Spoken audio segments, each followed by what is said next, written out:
Lo que el viento se llevó, de Margaret Mitchell, narrado por de Gales, Alma. Primera parte, capítulo 3. Ellen O'Hara tenía 32 años y para la mentalidad de la época era una mujer madura. Tuvo 6 hijos, 3 de los cuales se le habían muerto.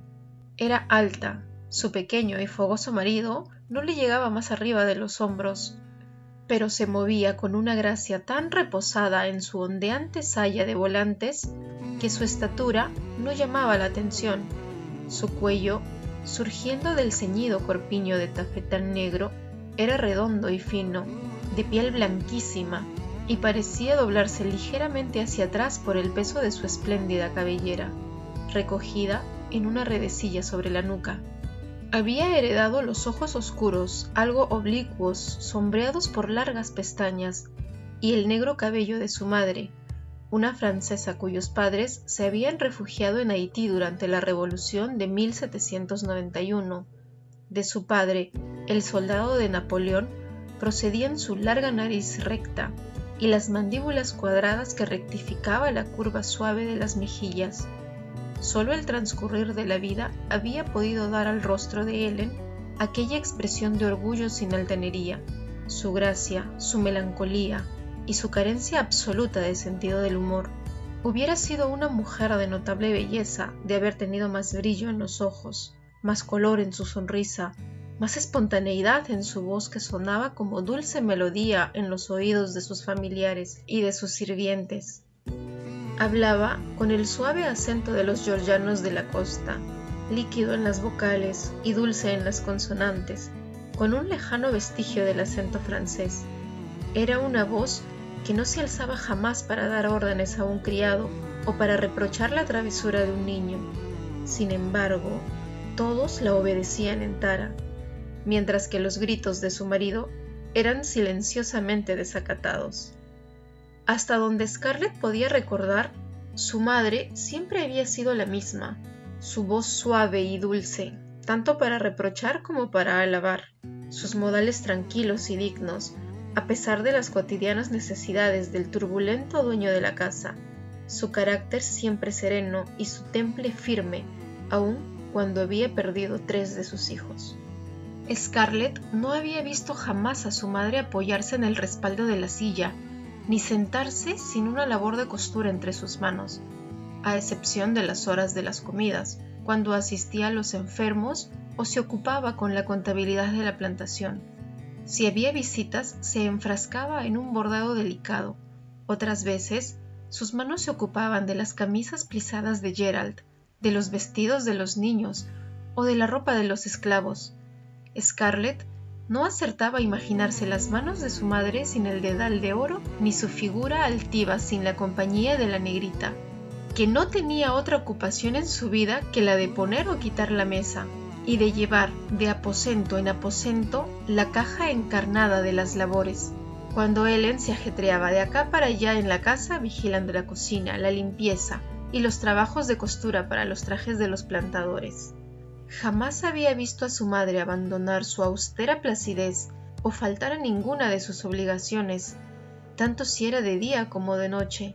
Cuando Ellen se vestía para asistir a un baile, para recibir a los invitados, o bien para ir a cualquiera de las reuniones de Jonesboro, tenía frecuentemente necesidad de disponer de 2 foras, de 2 criadas y de mamita para sentirse completamente satisfecha, aunque en casos necesarios, sus rápidos tocados eran asombrosos.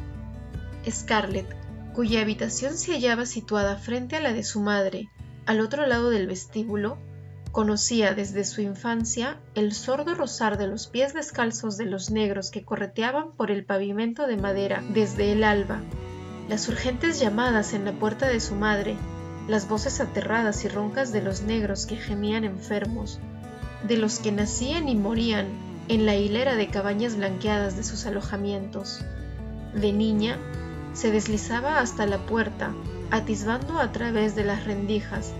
Había visto a Ellen salir a oscuras de su habitación, donde los ronquidos de Gerald proseguían rítmicos e ininterrumpidos. A la tenue luz de una vela sostenida en alto, con la caja de las medicinas bajo el brazo, los cabellos pulcramente alisados y ni un solo botón de su vestido desabrochado. Era siempre muy grato para Scarlett oír a su madre murmurar compasivamente, pero con firmeza mientras atravesaba el vestíbulo de Puntillas: «¡Shh! No tan fuerte. Despertaréis al señor O'Hara. No están tan mal como para morirse». Sí, era grato volver al lecho y saber que Ellen estaba afuera, en la noche, y que todo marchaba bien. Por las mañanas, después de las sesiones siempre nocturnas de natalicios o de muertes, cuando el viejo doctor Fontaine y su joven hijo, también doctor, se disponían a hacer sus visitas y no podían ir a ayudarla, Ellen presidía la mesa en el desayuno como siempre, con sus ojos negros ojerosos, pero sin que su voz ni sus gestos revelasen el menor cansancio. Bajo su firme dulzura había una tenacidad de acero que inspiraba respeto a la casa entera, lo mismo a Gerald que a sus hijas, aunque él hubiera preferido morir antes que admitirlo. A veces, cuando iba por la noche de Puntillas a besar las mejillas de su madre, Scarlett miraba su boca, de labios tiernos y delicados, una boca demasiado vulnerable ante el mundo, y se preguntaba si ésta se habría arqueado alguna vez con las risas inocentes de la infancia, o si habría murmurado secretos a las amigas íntimas durante las largas noches estivales. Pero no era posible. Su madre había sido siempre así, una columna de fortaleza, una fuente de sabiduría, la única persona que tenía respuestas para todo. No obstante, Scarlett no tenía razón, porque algunos años antes, Ellen Robillard, de Savannah, había reído en la tímida ciudad costera, del mismo modo inexplicable que se ríe a los 15 años, y cuchicheado con sus amigas durante largas noches, cambiando confidencias y contando todos sus secretos, menos uno. Era el año en el cual Gerald O'Hara, que le llevaba 28 años, había entrado en su vida. El año en que aquel primo suyo de ojos negros, Philippe Robillard, había partido. Y cuando éste, con sus ojos ardientes y sus maneras fogosas, abandonó Savannah para siempre, se llevó consigo el ardor que había en el corazón de Ellen, dejando para el pequeño irlandés de piernas cortas que se había casado con ella solo una graciosa concha vacía. Pero esto bastaba a Gerald, oprimido por la increíble felicidad de hacerla realmente su esposa. Y si algo faltaba en ella, no lo echaba nunca de menos. Perpicaz como era, se daba cuenta de que era un milagro que un irlandés sin bienes de fortuna y sin parentela conquistase a la hija de una de las más ricas y altivas familias de la costa. Gerald era un hombre que se lo debía todo a sí mismo. Gerald había llegado a Estados Unidos desde Irlanda a los 20 años. Vino precipitadamente, como vinieron antes o después tantos otros irlandeses, mejores o peores que él, y solo traía la ropa puesta, 2 chelines, además del importe del pasaje y su cabeza puesta a un precio que le parecía mayor de lo que su delito merecía. En efecto, no existía un oranjista que valiese 100 libras esterlinas para el gobierno inglés o para el demonio en persona, pero el gobierno tomó tan en serio la muerte de un inglés, administrador de un hacendado, que Gerald vio que había llegado el momento de partir, y de partir a toda prisa. Verdad era que al mencionado agente le había llamado bastardo oranjista, pero esto, según la manera de pensar de Gerald, no daba derecho a aquel hombre de insultarle silbando los primeros compases de la canción El agua del Boyne. La batalla del Boyne se había librado más de 100 años atrás, pero para los O'Hara y sus vecinos era como si hubiese sucedido ayer, ya que sus sueños y sus esperanzas, así como sus tierras y riquezas, habían desaparecido envueltas en la misma nube de polvo que arrastró al príncipe Estuardo, espantado y huido, dejando que Guillermo de Orange y sus odiosos soldados con sus escarapelas anaranjadas aplastaran a los irlandeses adictos a los Estuardo. Pie de página. Oranjista. miembro de una sociedad formada en Irlanda en 1795 para mantener el protestantismo, es decir, la causa de Guillermo de Orange. El agua de Boyne, canción compuesta en Inglaterra después de la batalla de Boyne en 1690, en que los orangistas aplastaron a los partidarios de los Estuardo. Por esta y otras razones, la familia de Gerald no estaba dispuesta a considerar el fatal resultado de su reyerta como cosa muy seria, salvo en el caso de que acarrease graves consecuencias. Durante muchos años, los O'Hara habían permanecido en malas relaciones con los alguaciles ingleses, debido a su sospechosa actividad contra el gobierno, no siendo Gerald el primero de su familia que ponía pies en polvorosa dejando Irlanda de la noche a la mañana. Recordaba vagamente a sus dos hermanos mayores, James y Andrew, dos jóvenes taciturnos que iban y venían a ciertas horas de la noche por misteriosas razones, o desaparecían durante semanas con gran disgusto y ansiedad de su madre. Marcharon a Estados Unidos, hacía ya varios años, a raíz del descubrimiento de un pequeño arsenal de fusiles enterrados en el corral de los O'Hara. Eran ahora ricos comerciantes de Savannah. «Solo Dios sabe el lugar de su paradero», decía la madre siempre que hablaba de sus dos hijos mayores, y el joven Gerald fue enviado junto a ellos.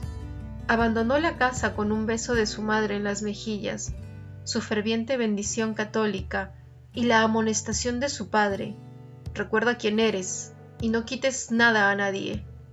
Sus 5 hermanos más altos que él le dijeron adiós con sonrisas de admiración, pero ligeramente protectoras, porque Gerald era el más joven y el más bajo de su familia fornida. Sus 5 hermanos y el padre eran altos, sobrepasaban el 1,85 m y eran además robustos en proporción.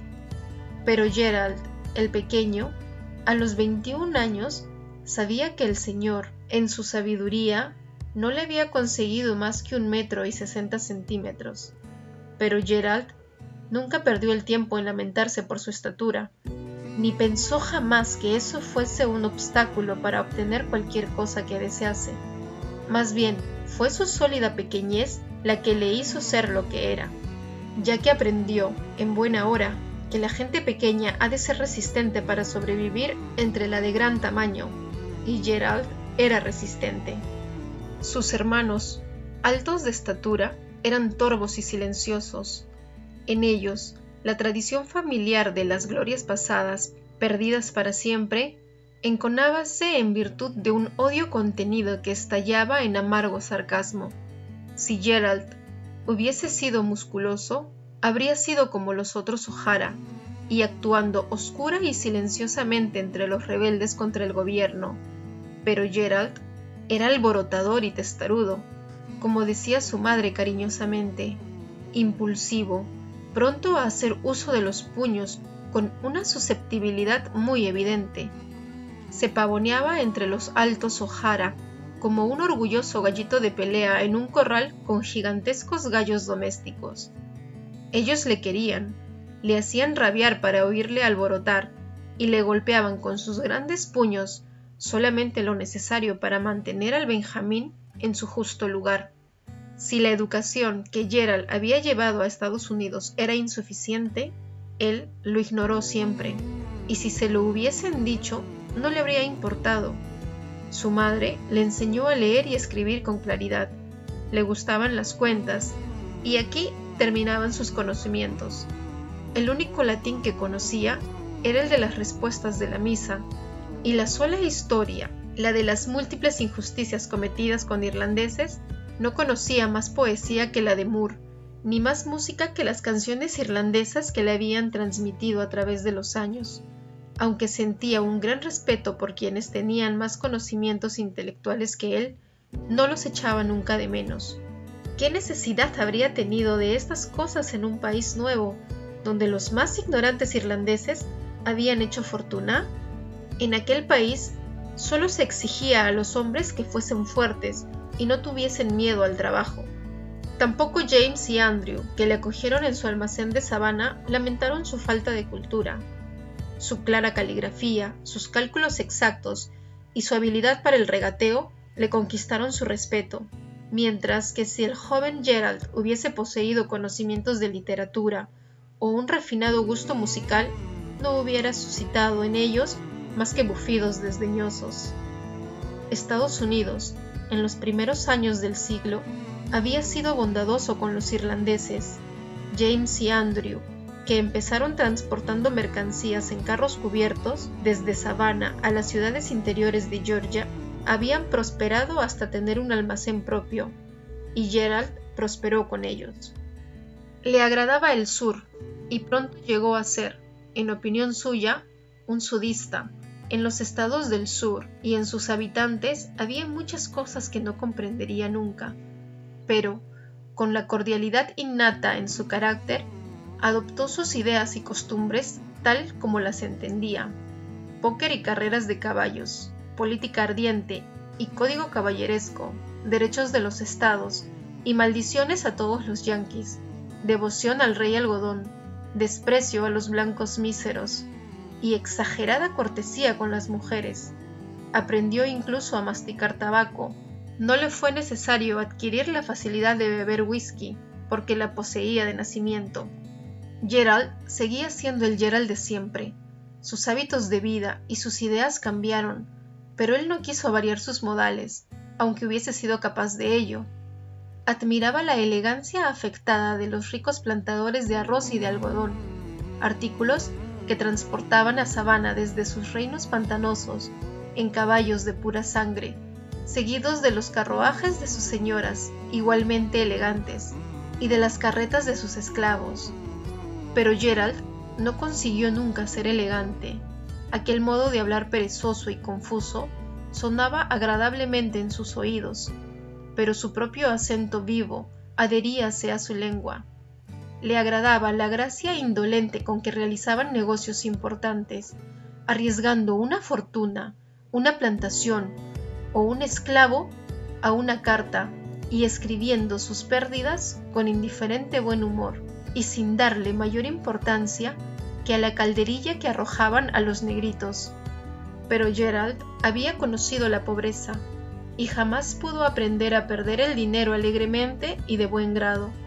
Era una raza simpática la de aquellos georgianos de la costa, con su voz dulce, sus iras repentinas y sus deliciosas contradicciones que tanto agradaban a Gerald. Pero en el joven irlandés, recién llegado de un país donde el viento soplaba húmedo y fresco, y en donde la fiebre no acechaba en los neblinosos pantanos, había una vitalidad ardiente e inquieta que lo hacía diferente de aquellos individuos indolentes, producto del clima semitropical y de los pantanos, focos de malaria. De ellos aprendió lo que le pareció útil, prescindiendo del resto. Encontró que el póquer era la más útil de las costumbres sudistas. El póquer y el aguantar el whisky fue su natural actitud ante las cartas y los licores, lo que facilitó a Gerald dos de sus tres bienes más preciados, su criado y su plantación. El tercero era su mujer, y ésta la atribuía únicamente a la misteriosa bondad de Dios.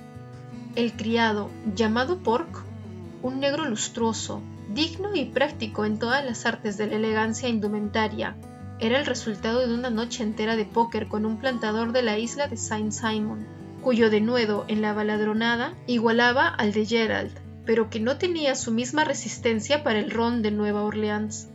Aunque el propietario de Pork ofreció después para recuperarlo el doble de su valor, Gerald rehusó obstinadamente porque la posesión de aquel primer esclavo, y por añadidura el mejor maldito criado de la costa, constituía el primer paso hacia el cumplimiento de lo que ansiaba su corazón. Gerald deseaba ser propietario de esclavos y un gran terrateniente. Acariciaba el pensamiento de no pasarse todos los días de su vida comprando y vendiendo como James y Andrew, o todas las noches comprobando columnas de cifras a la luz de la vela. Sentía ardientemente lo que sus hermanos no sentían, el estigma social adscrito a los pertenecientes al comercio. Gerald quería ser un plantador, con la profunda codicia de un irlandés que ha sido arrendatario de las tierras que un tiempo fueron de la familia. deseaba ver sus propias hectáreas extenderse verdes ante sus ojos. Con una despiadada sinceridad de propósitos, deseaba tener su propia casa, su propia plantación, sus caballos y sus esclavos. Y aquí, en este nuevo país, libre de los dos peligros de la tierra que había dejado, los impuestos que devoraban las cosechas y la continua amenaza de una confiscación imprevista, pensaba tenerlos, pero con el transcurso del tiempo se dio cuenta de que tener aquella ambición y conseguir realizarla eran dos cosas distintas.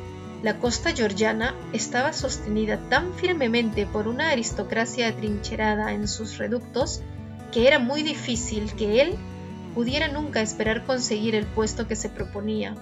Entonces, la mano del destino y la del póker, conjuntamente, le dieron la plantación que más tarde denominó Tara, y al mismo tiempo le sacaron de la costa y le establecieron en la meseta de Georgia.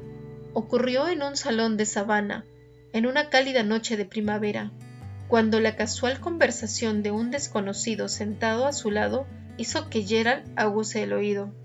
El forastero, un nativo de Savannah, había regresado después de 12 años de ausencia en el interior. Era uno de los agradecidos de la lotería agrícola organizada por el gobierno para dividir el amplio espacio de la Georgia central, cedida por los indios el año antes de la llegada de Gerald a Estados Unidos. El desconocido marchó allá y estableció una plantación, pero ahora que su casa se había incendiado, no quería permanecer más tiempo en aquel maldito lugar y se sentiría encantado de poder abandonarlo. Gerald, siempre con el pensamiento de poseer una plantación propia, buscó la manera de serle presentado, y su interés aumentó cuando el extranjero le dijo que la parte septentrional del estado se estaba poblando de personas procedentes de Carolina y Virginia. Gerald había vivido lo suficiente en Savannah para adquirir la opinión de los habitantes de la costa, que el resto del país era bosque salvaje y que en cada matorral había escondido un indio. Haciendo negocios para sus hermanos, había tenido que pasar por Augusta, ciudad situada a 160 kilómetros al norte del río Savannah, y viajado por el interior visitando las viejas ciudades al oeste de aquella. Sabía que esa parte estaba tan poblada como la costa, pero, por la descripción del forastero, su plantación debía encontrarse a más de 400 kilómetros hacia el interior, al noroeste de Savannah, a poca distancia del río Chattahoochee. Gerald sabía que al norte y al otro lado del río el territorio estaba aún en poder de los indios iroqueses. Por este motivo, oyó con estupor al forastero burlarse de los temores acerca de las desavenencias con los indios y contar cómo en un nuevo país se extendían las ciudades y prosperaban las plantaciones. Una hora después, cuando la conversación empezó a languidecer, Gerald, con una astucia que hacía creer en la inocencia de sus brillantes ojos azules, propuso una partida.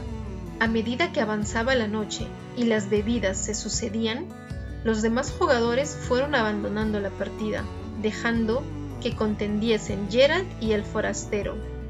Este apostó todas sus fichas y puso a continuación la escritura de propiedad de la plantación. Gerald empujó todas sus fichas y apostó por añadidura su cartera, que el dinero que contenía fuera casualmente de la razón social O'Hara Hermanos.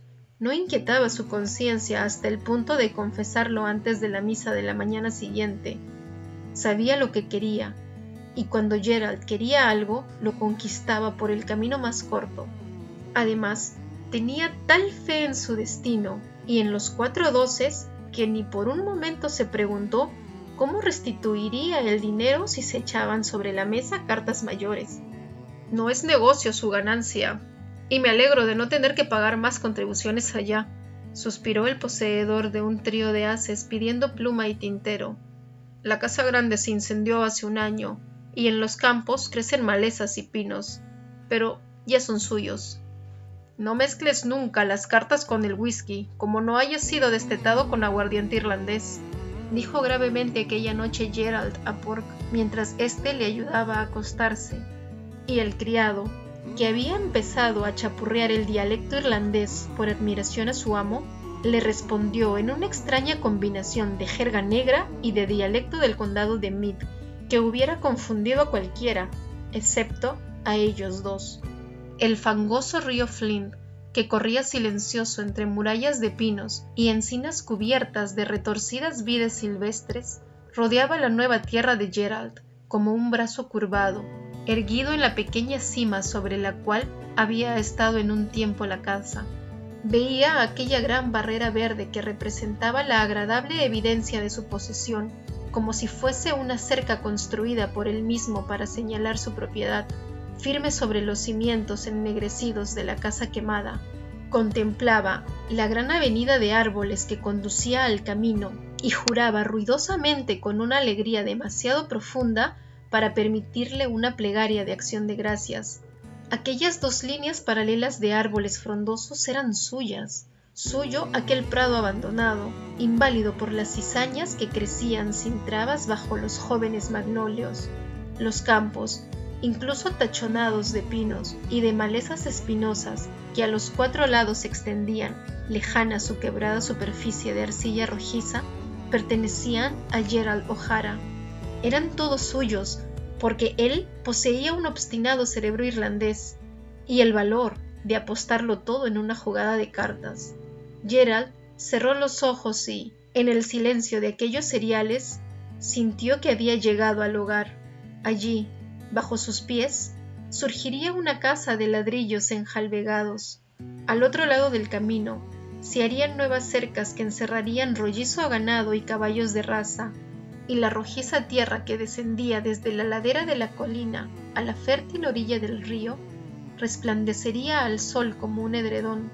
Algodón, hectáreas y hectáreas de algodón. La fortuna de los O'Hara volvería a surgir.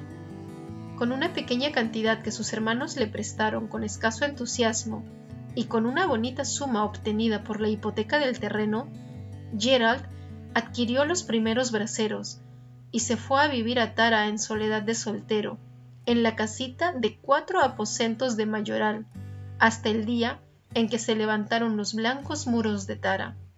Desbrozó los campos, plantó algodón y volvió a pedir un préstamo a James y Andrew para comprar más esclavos.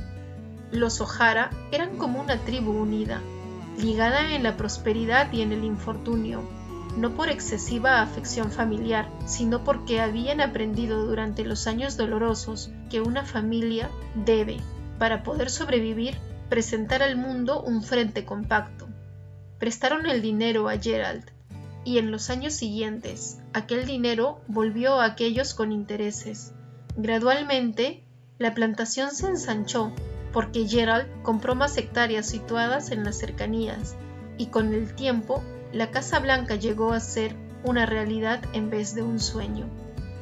Los esclavos construyeron un edificio pesado y amplio que coronaba la cima herbosa, dominando la verde pendiente que descendía hasta el río.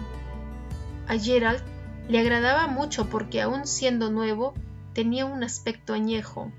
Las vetustas encinas que habían visto pasar bajo su follaje a los indios circundaban la casa con sus gruesos troncos y elevaban sus ramas sobre la techumbre con densa umbría. En el prado, limpio de cizaña, crecieron tréboles y una hierba para pasto que Gerald procuró fuese bien cuidada. Desde la avenida de los Cedros, que conducía a las blancas cabañas del barrio de los esclavos, todo el contorno de Tara tenía un aspecto de solidez y estabilidad, y cuando Gerald galopaba por la curva de la carretera y veía entre las ramas verdes el tejado de su casa, su corazón se henchía de orgullo como si lo viese por primera vez. Todo era obra suya. El pequeño, terco y tumultuoso Gerald estaba en magníficas relaciones con todos sus vecinos del condado, menos con los Mackintosh, cuyas tierras confinaban con las suyas a la izquierda, y con los Slattery, cuya hectárea de terreno se extendía a la derecha junto a los pantanos entre el río y la plantación de John Wilkes. Los Mackintosh eran escoceses, irlandeses y orangistas, y, aunque hubiesen poseído toda la santidad del calendario católico, Su linaje estaba maldito para siempre a los ojos de Gerald. Verdad era que vivían en Georgia desde hace 70 años o más, y anteriormente habían vivido durante una generación en las dos Carolinas, pero el primero de la familia que había puesto el pie en las costas americanas procedía del Ulster, y esto era suficiente para Gerald. Era una familia taciturna, altanera, cuyos miembros vivían estrictamente para ellos mismos, casándose con parientes suyos de Carolina, y Gerald no era el único que sentía antipatía por ellos, porque la gente del condado era cortés y sociable, pero poco tolerante con quienes no poseían esas mismas cualidades. Los rumores que corrían sobre sus simpatías abolicionistas no aumentaban la popularidad de los Mackintosh. El viejo Angus no había libertado jamás ni a un solo esclavo, y había cometido la imperdonable infracción social de vender a alguno de sus negros a los mercaderes de esclavos, de paso hacia los campos de caña de Luisiana, pero los rumores persistían. «Es un abolicionista, no hay duda», hizo observar Gerald a John Wilkes, «pero en un oranjista, cuando un principio es contrario a la avaricia escocesa, se viene abajo». Los Slattery eran cosa diferente, pertenecían a los blancos pobres.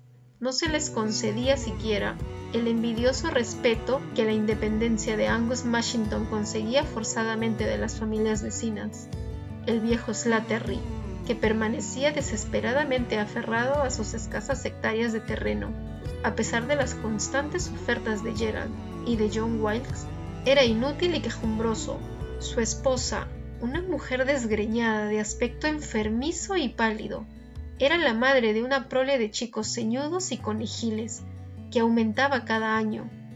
Tom Slattery no poseía esclavos. Él y sus dos hijos mayores cultivaban a ratos sus pocas hectáreas de algodón, mientras la mujer y los hijos menores atendían lo que se suponía era una huerta. Pero de todos modos, el algodón se malograba siempre, y la huerta, a causa de los constantes embarazos de la señora Slattery, no producía lo suficiente para nutrir su rebaño. El ver a Tom Slattery haraganeando ante los porches de sus vecinos, mendigando semillas de algodón o un trozo de tocino para salir adelante, era cosa frecuente. Slattery odiaba a sus vecinos con toda la poca energía que poseía, percibiendo su desprecio bajo la cortesía aparente, y odiaba especialmente a los negros engreídos de los ricos.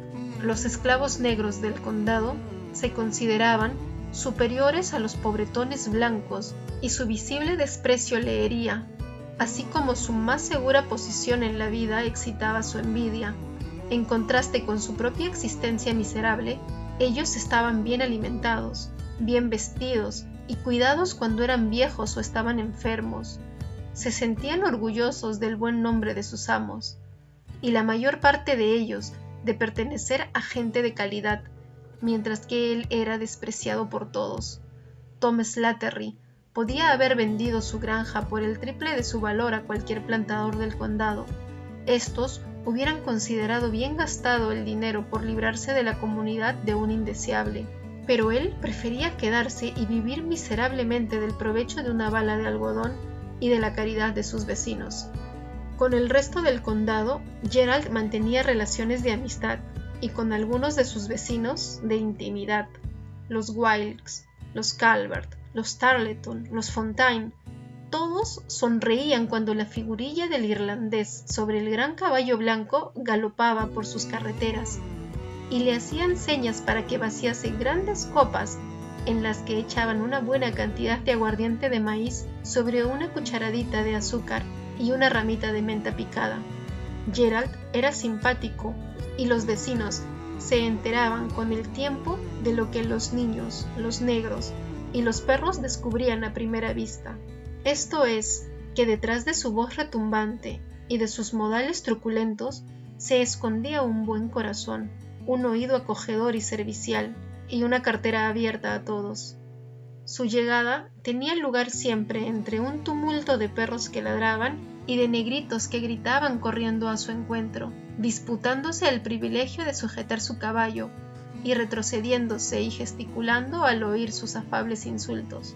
Los niños blancos querían sentarse sobre sus rodillas para que les hiciese el caballito, mientras él denunciaba a los mayores la infamia de los políticos yanquis. Las hijas de sus amigos le confiaban sus asuntos amorosos, y los jovencitos de la vecindad que temían confesar a sus padres sus deudas de honor, encontraban en él un amigo en la necesidad. «¿Cómo? ¿Tienes esa deuda desde hace un mes, bribón?», les gritaba. «Por Dios, ¿por qué no me has pedido el dinero antes?». Su ruda manera de hablar era demasiado conocida para que nadie se ofendiese, y el jovencito se limitaba a sonreír burlonamente, respondiendo avergonzado: «Bueno, es que no quería molestarle y mi padre...». Tu padre es un buen hombre, generoso, pero un poco rígido. Toma esto y que no te vuelva a ver por aquí». Las mujeres de los plantadores fueron las últimas en capitular, pero la señora Wilkes, una gran señora que posee el raro don del silencio, como la define Gerald, dijo una tarde a su marido, después de haber visto desaparecer entre los árboles el caballo de Gerald: «Tiene una manera ordinaria de hablar, pero es un caballero». Gerald había triunfado definitivamente. No se daba cuenta de que había tardado cerca de 10 años en triunfar, pues jamás se le ocurrió que sus vecinos le hubieran mirado con recelo al principio. A su juicio, era indudable que lo había logrado desde el primer momento en que puso los pies en Tara. Cuando Gerald cumplió 43 años, tan robusto de cuerpo y coloradote de cara que parecía uno de esos nobles cazadores que aparecen en los grabados deportivos, se le ocurrió que, por queridos que fuesen Tara y la gente del condado, por abiertos que tuviesen el corazón y la casa para él, no era bastante. Necesitaba una mujer. Tara reclamaba una dueña. El grueso cocinero, un negro del corral elevado a aquel puesto por necesidad, no tenía jamás a tiempo las comidas, y la criada, que antes trabajaba en el campo, dejaba que el polvo se acumulase sobre los muebles, y no tenía nunca un paño de limpieza a mano. Así que la llegada de huéspedes era siempre motivo de mucho jaleo y barahunda. Pork, el único negro educado de la casa, tenía a su cargo la vigilancia general de los otros sirvientes, pero se había vuelto también perezoso y descuidado después de varios años de presenciar la manera de vivir descuidada de Gerald. Como criado, tenía en orden el dormitorio de Gerald, y como mayordomo, servía a la mesa con dignidad y estilo, pero aparte de eso, dejaba que las cosas siguieran su curso. Con infalible instinto africano, todos los negros habían descubierto que Gerald ladraba, pero no mordía, y se aprovechaban de ello vergonzosamente. Estaba siempre amenazando con vender los esclavos y con azotarlos terriblemente, pero jamás fue vendido un esclavo de Tara, y solo uno de ellos fue azotado, castigo que le administraron por no haber cepillado el caballo favorito de Gerald después de una larga jornada de caza.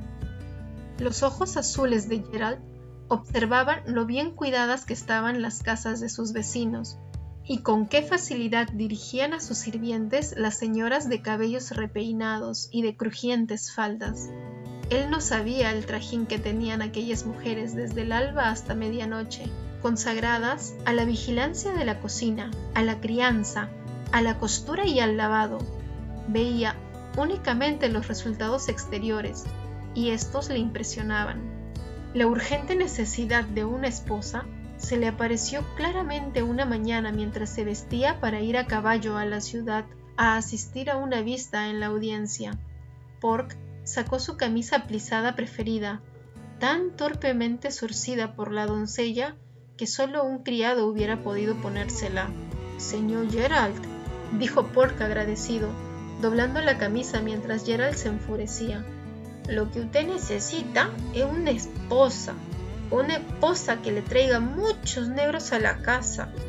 Gerald regañó a Pork por su impertinencia, pero comprendió que tenía razón. Necesitaba una mujer y necesitaba hijos, y si no se apresuraba a tenerlos, sería demasiado tarde. Pero no quería casarse con la primera que se presentase, como había hecho el señor Calvert, que había dado su mano a la institutriz inglesa de sus hijos, huérfanos de madre.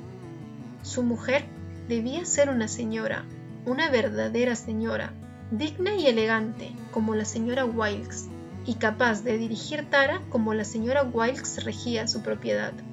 Pero en las familias del condado se presentaban dos dificultades en el sistema matrimonial. La primera era la escasez de jóvenes casaderas. La segunda, más seria, era que Gerald era un hombre nuevo, a pesar de sus 10 años de residencia, y además un extranjero. No se sabía nada de su familia, aun siendo menos inexpugnable que la aristocracia de la costa. La sociedad de Georgia septentrional no habría admitido jamás que una de sus hijas se casase con un hombre cuyo abuelo era un desconocido. Gerald sabía que a pesar de la simpatía sincera de los hombres del condado con los que cazaba, bebía y hablaba de política, no habría podido casarse con la hija de ninguno de ellos, y no quería que se pudiese murmurar durante la sobremesa de la cena acerca de que éste o aquel padre había negado a Gerald O'Hara, lamentándolo mucho, permiso para hacer la corte a su hija. No por esto se sentía Gerald inferior a sus vecinos. Nada podía hacerle sentirse inferior a ninguno. Era sencillamente una costumbre inveterada en el condado que las hijas se casaran únicamente entre familias que llevaran viviendo en el sur mucho más de 20 años y que durante todo aquel tiempo hubiesen sido propietarias de tierras y de esclavos, entregándose únicamente a los vicios elegantes de la sociedad. «Prepara el equipaje, nos vamos a Savannah», dijo a Pork, «y si te oigo decir, punto en boca, o vaya, una sola vez, te vendo, porque esas son palabras que rara vez empleo». James y Andrew habían podido ciertamente darle algunos consejos sobre el asunto del matrimonio, y quizás entre sus viejos amigos podía haber alguna hija que reuniese las condiciones deseadas y que lo encontrase aceptable como marido. Sus hermanos escucharon pacientemente su historia, pero le dieron pocas esperanzas. No tenían en Savannah parientes a los que recurrir, porque ambos estaban ya casados cuando llegaron a Estados Unidos, y las hijas de sus viejos amigos se habían casado hacía tiempo y tenían ya hijos. «Tú no eres un hombre rico ni perteneces a una gran familia», dijo James. «He llegado a ser rico y podré formar una gran familia, y no quiero casarme con una cualquiera». «Vuelas muy alto», replicó Andrew secamente. Pero hicieron lo que pudieron por Gerald. Eran viejos y estaban bien situados. Tenían muchos amigos y durante un mes llevaron a Gerald de casa en casa, a cenas, bailes y meriendas. «Solo hay una que me agrada», dijo finalmente Gerald, «y esa no había nacido aún cuando desembarqué aquí». «¿Y quién es?» «La señorita Ellen de Robillard», dijo Gerald aparentando indiferencia, porque los ojos negros y ligeramente oblicuos de Ellen de Robillard habían despertado algo más que su atención, a pesar de sus modales de una desconcertante apatía tan extraña en una muchacha de 15 años. Le había fascinado. Por otra parte, Ellen tenía generalmente un aspecto de desesperación que le llegaba al corazón y le hacía ser más amable con ella de lo que había sido en toda su vida con nadie. «¡Pero si podría ser su padre!» «Estoy en la flor de la vida», exclamó Gerald picado. James habló con calma. «Escúchame, Jerry, no hay muchacha en todo Savannah con la que puedas tener menos probabilidades de casarte. Su padre es un Robillard, y estos franceses son orgullosos como Lucifer. Y su madre, Dios te tenga en la gloria, era lo que se dice una verdadera gran señora». «No me importa», se obstinó Gerald. «Además su madre ha muerto, y el viejo Robillard me aprecia. Como hombre sí, pero como yerno no. Y la muchacha no te aceptará de todas maneras», intervino Andrew. «Hace ahora un año estuvo enamorada de ese pollo alocado, primo suyo, Philippe de Robillard, a pesar de que su familia ha estado día y noche detrás de ella para hacerla desistir. Se marchó el mes pasado a Luisiana». «¿Cómo lo sabes?» «Lo sé», contestó Gerald. quien no deseaba descubrir que Pork le había proporcionado aquella valiosa información, ni que Philip se había marchado al oeste por expreso deseo de su familia. Además, no creo que esté tan enamorada como para no poder olvidarle. 15 años son muy poco para saber mucho de amor. Preferirán para ella a ese impetuoso primo antes que a ti. Por eso, James y Andrew se quedaron tan admirados como todos cuando les llegó la noticia de que la hija de Pierre de Robillard iba a casarse con el pequeño irlandés que no era del país. Savannah murmuró de puertas adentro, haciendo comentarios acerca de Philip de Robillard, que había marchado al oeste, pero los chismes no obtuvieron respuesta. Fue siempre para todos un misterio que la hija más bonita de los Robillard se casara con aquel turbulento hombrecillo de rostro colorado que apenas le llegaba al hombro. El propio Gerald no supo nunca del todo cómo ocurrió el hecho, solo supo que se había operado un milagro, y por única vez en su vida se sintió humilde cuando Ellen, palidísima pero tranquila, le puso su blanca mano sobre el brazo y le dijo: «Me casaré con usted, señor O'Hara». Los Robillard, estupefactos, se enteraron en parte de la respuesta, pero solo Ellen y su mamita supieron toda la historia de aquella noche en que la joven sollozó hasta el amanecer como una niña con el corazón destrozado, levantándose por la mañana con el ánimo sereno.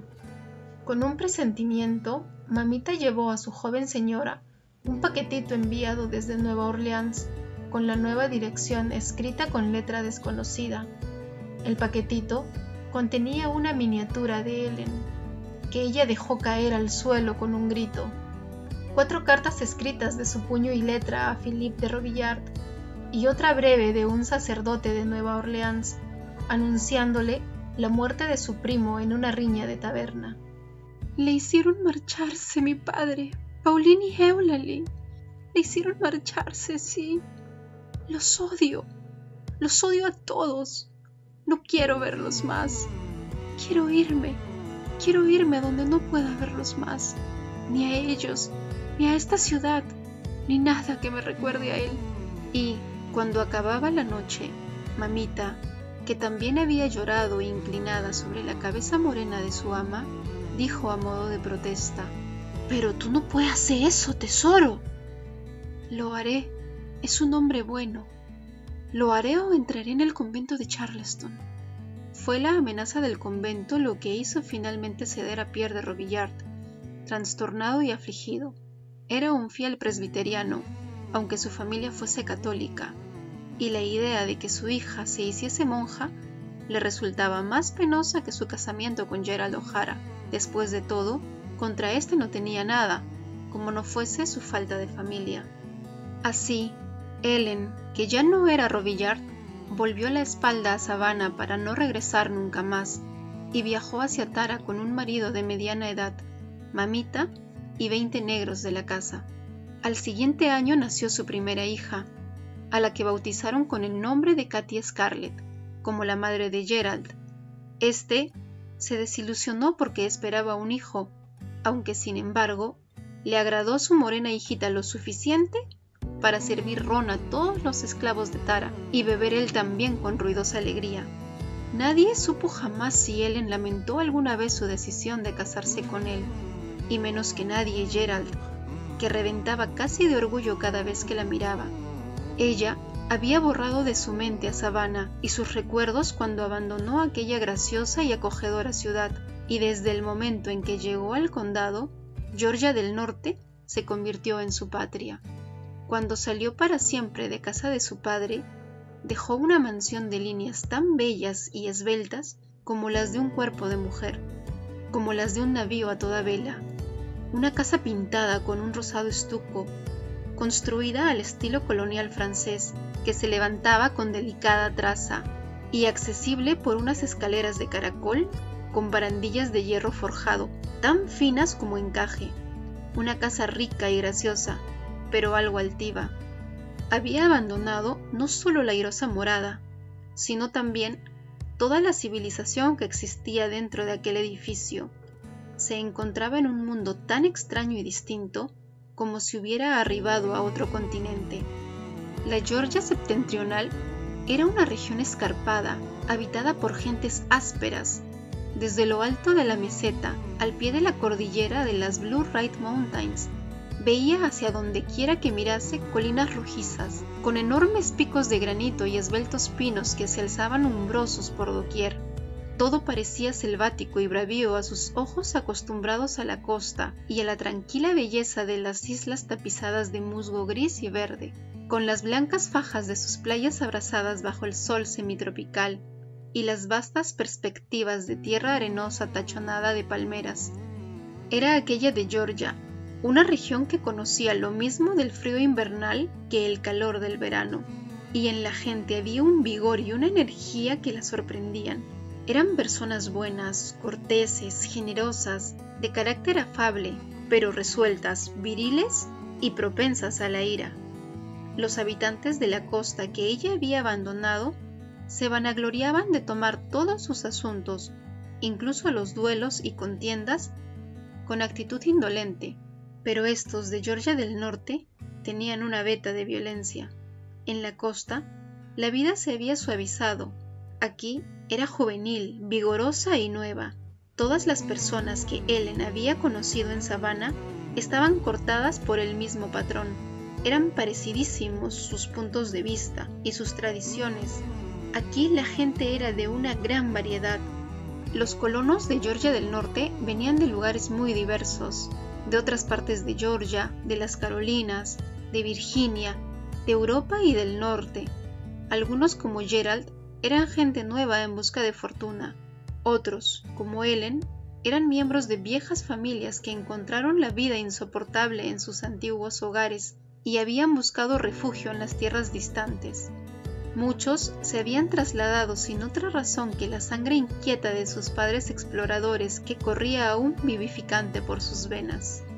Esta gente, llegada de lugares muy diversos y de muy distintos ambientes, daba a la vida entera del condado una falta de formulismo que para Ellen era completamente nueva y a la que no consiguió nunca acostumbrarse por completo.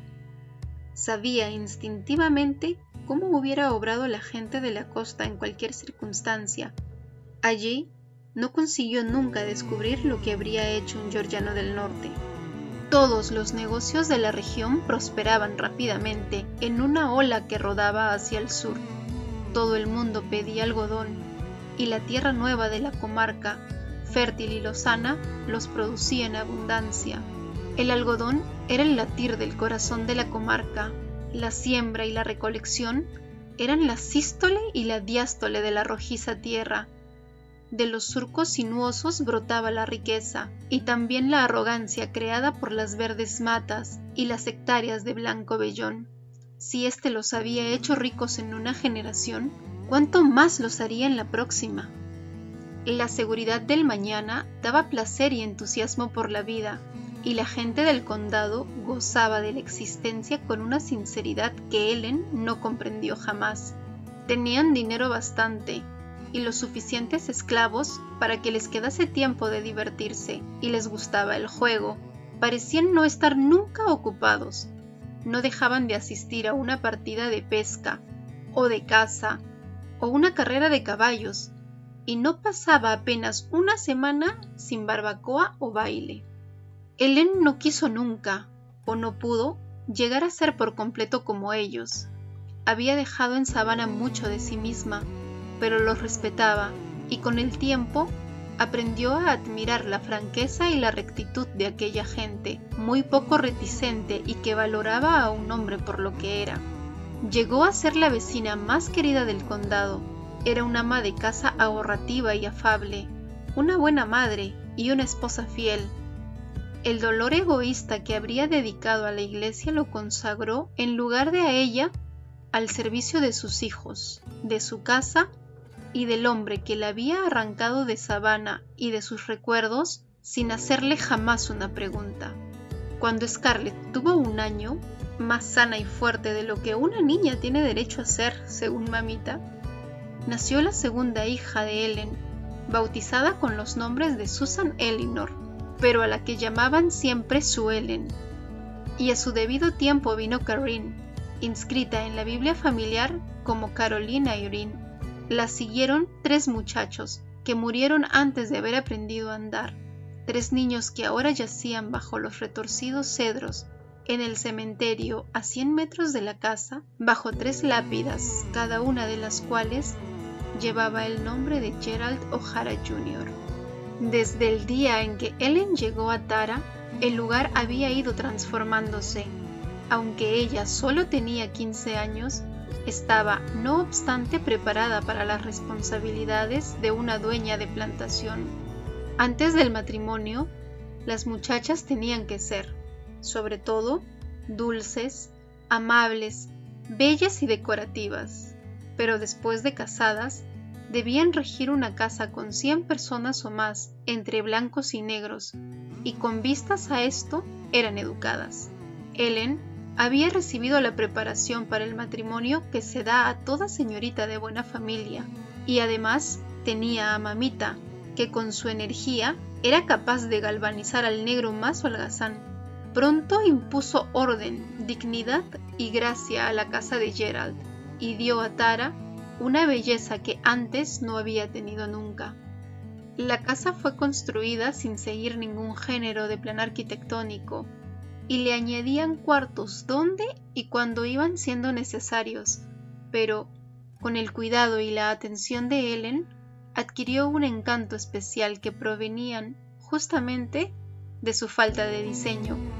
La avenida de cedros que conducía del camino principal a la casa, aquella avenida sin la que ninguna casa de plantadores georgianos hubiera estado completa, tenía una sombra densa y fresca que daba mayor viveza y esplendor por contraste al verde de los otros árboles. La enredadera que caía sobre las terrazas resaltaba brillante sobre los ladrillos enjalbegados y se unía con las rosadas y retorcidas ramas del mirto junto a la puerta y con las blancas flores de los magnolios en la explanada, disimulando en parte las feas líneas de la casa. En primavera y verano, el trébol y el pasto del prado se tornaban de un color esmeralda, de un esmeralda tan seductor que representaba una tentación irresistible para las bandadas de pavos y de gansos que debían vagar únicamente por la parte trasera de la casa.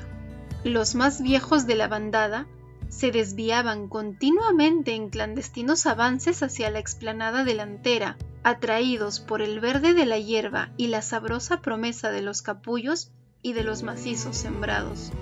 Contra sus latrocinios se había instalado bajo el pórtico delantero un pequeño centinela negro, armado con una toalla andrajosa. El negrito sentado en los escalones formaba parte del cuadro de Tara, y era muy desgraciado porque le estaba prohibido tirar a las aves, y debía limitarse solamente a agitar la toalla y a gritar «¡Sos!» para espantarlas. Ellen adiestró en aquella tarea a docenas de negritos.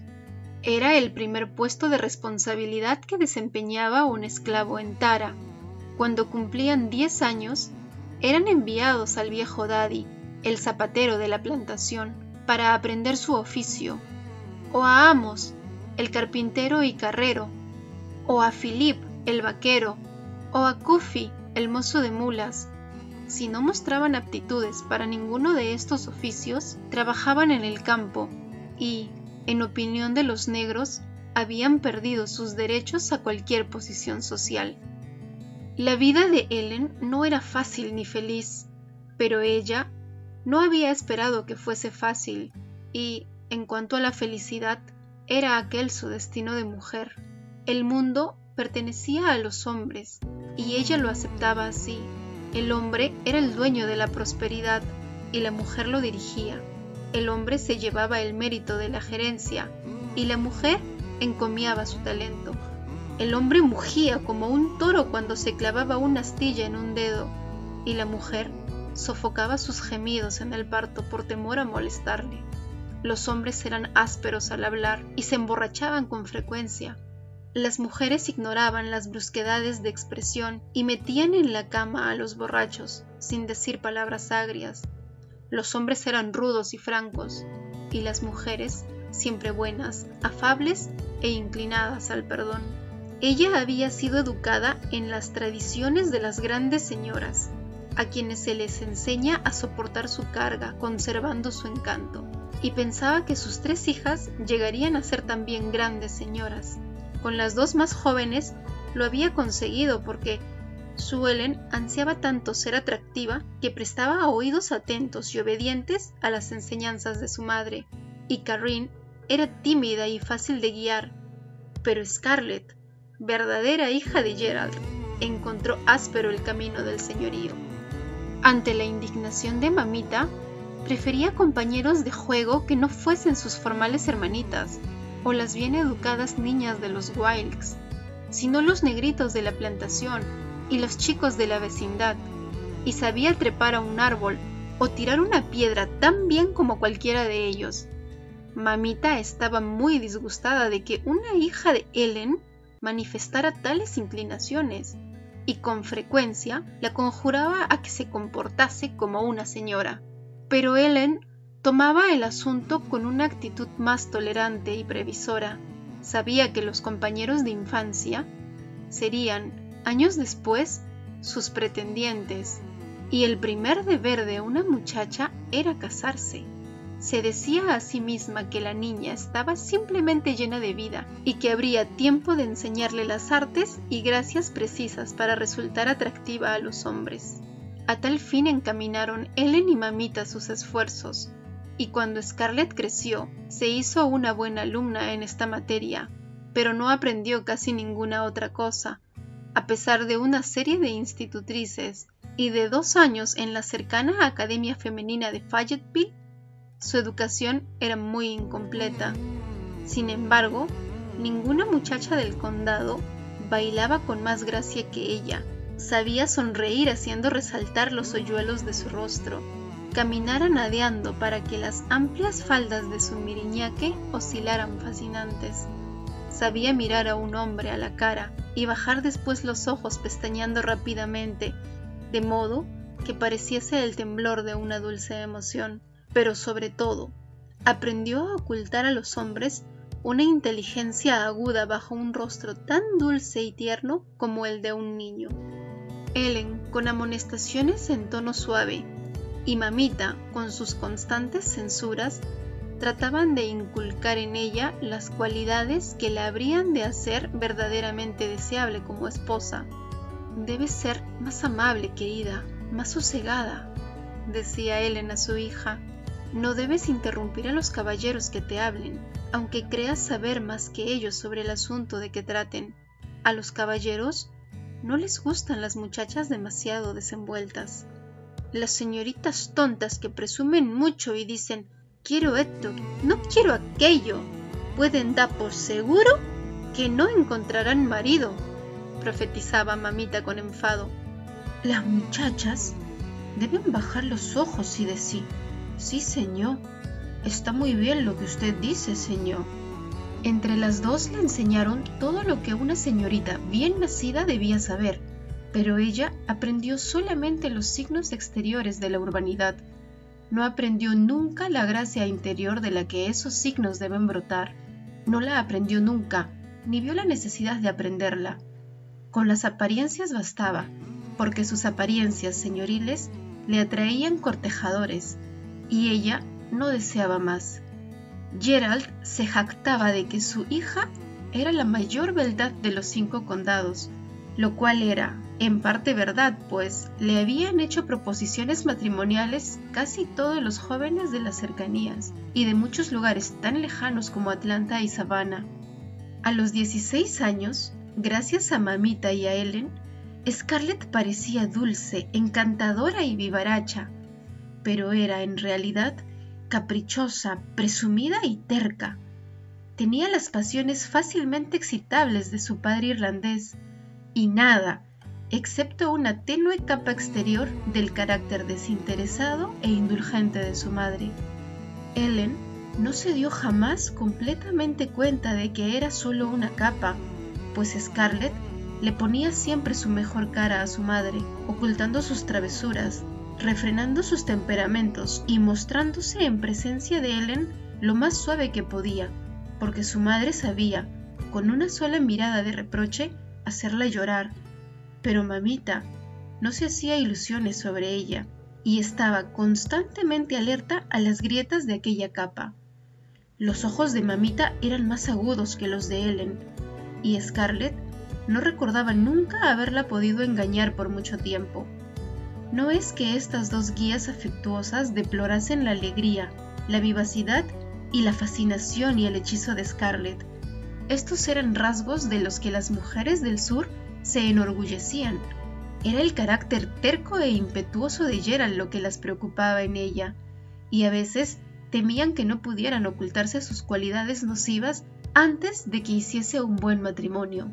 Pero Scarlett se proponía casarse, y casarse con Ashley, y le interesaba aparecer recatada, dócil y frívola, si es que estas eran las cualidades que atraían a los hombres. No sabía por qué les gustaban a los hombres, solo sabía que tales métodos eran los que tenían éxito. Nunca le interesó tanto aquello como para intentar buscar la razón que los motivaba, porque ignoraba el interior de los seres humanos y, por tanto, el suyo propio. Sabía únicamente que si ella decía «esto es así», los hombres invariablemente respondían «así es». Era como una fórmula matemática y sin mayor dificultad porque las matemáticas habían sido la única materia que le pareció fácil a Scarlett en su época de colegiala. Si conocía poco la idiosincrasia masculina, conocía aún menos la femenina, pues las mujeres le interesaban poco. No había tenido jamás una amiga, ni sentido su necesidad.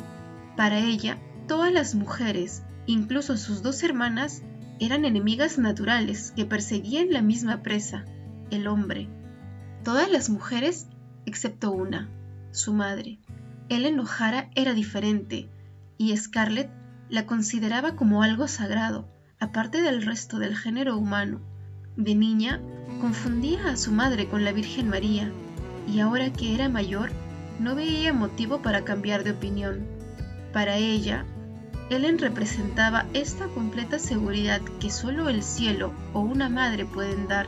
Sabía que su madre era la personificación de la justicia, de la verdad, de la ternura afectuosa y del profundo saber, una gran señora. Scarlett deseaba vivamente ser como su madre.